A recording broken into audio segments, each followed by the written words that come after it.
అయ్యా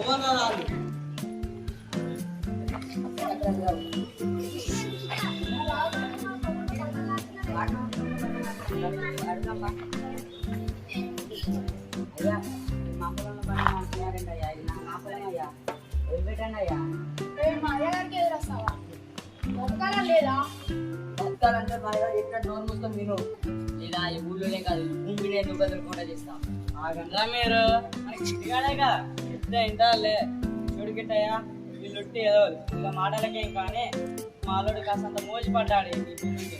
ఇప్పుడు ఏం కావాలి? నువ్వే కదా ఆ చెరువు కట్టుకాడున్న భూమిలో ఎక్కడ కాదు అక్కడ ఇల్లు కట్టుకోపో, వాడు చేస్తాడు చూద్దాం. ఇలా కాదయ్యా, నాకు చిన్నప్పుడు ఇష్టపడ్డా కానీ పొలం ఊరుకున్నానయ్యా, లేదయ్యా. వచ్చిందారా? నాకే ఎదురు చెప్తావా?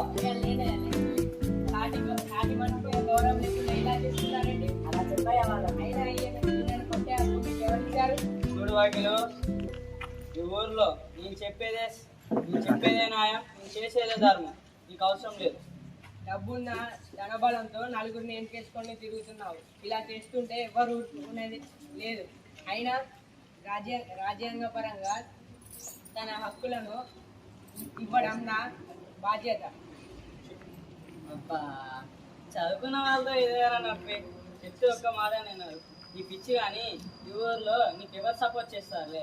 ఎవరు సపోర్ట్ చేసినా చేయకున్నా, ఏ ఆధారాలు ఉన్నా లేకపోయినా ఆ రాజ్యాంగ పరంగా హక్కులే ఆయనను రక్షిస్తాయి, ఆయనకు న్యాయం చేస్తాయి. రాజ్యాంగం మనకు తెలియంది ఏంటి? మనం రాసేదే రాజ్యం, మనం చేసేదే చట్టం. ఏంటి రాజ్యాంగం అంటే వ్యక్తి పుస్తకమా?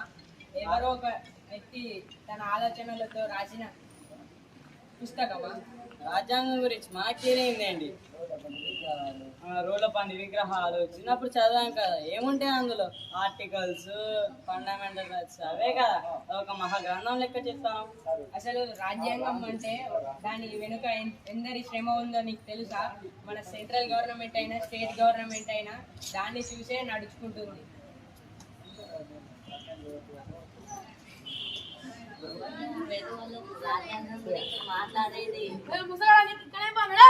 ముసలోడు తెలియదు, కట్టబడి గుర్తేసుకొని ఉంటాడు, మన స్వేచ్ఛ కోసం పోరాడిండు ఆ ముసలోడే. మీరు ఈ రోజుల్లో ఇంత స్వేచ్ఛగా ఉన్నారు, కానీ ఆ రోజుల్లో మేము తెల్ల దొరల దగ్గర బానిసలుగా జీవించి వాళ్ళు మమ్మల్ని ఎంతో కష్టపెట్టేది. మీకు కొద్దిగా రాజ్యాంగంపై గౌరవం లేకుండా పోయింది. మన డాక్టర్ బిఆర్ అంబేద్కర్ ఎంతో కష్టపడి ఎంతో సంవత్సరాలు శ్రమించి మన భారతదేశానికి రాజ్యాంగం